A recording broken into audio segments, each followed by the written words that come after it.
बस और ट्रक धक्कार 4 मृत 35 रु ऊर्ध्व आहत। राउरकेला सहरर चांदीपोष थाना अंचल घटी एक मर्मन्तुद सड़क दुर्घटना। घरोई यात्रीवाही बसटी एक हाइवा ट्रक सहित धक्का होइथिबार सूचना मिली। सूचना अनुसार राउरकेला जाजपुर जाउथुबा एक घरोई बस चांदीपोष निकट में विपरीत दिगरू आसुथुबा एक हाइवा ट्रक सहित मुहांमुही धक्का होइथिला। दुर्घटनाटी एते भयानक थिला जे दुर्घटना रे बस रे 2 यात्री सहित बस रा हेल्पर और ट्रक ड्राइवर मृत्यु घटिथिबा खबर आसुथिबा बेले 35 रु अधिक यात्री गुरुतर आहत होइछन्ति।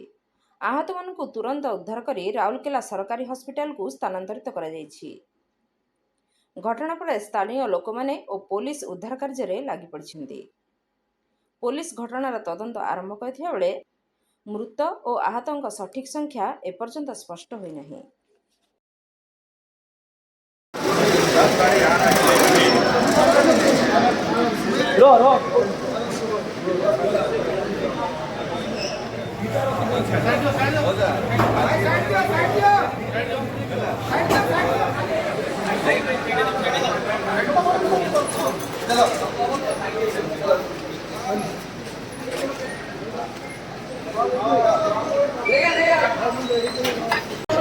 बड़ी अस्पताल के लिए क्योंकि जैसे गाड़ी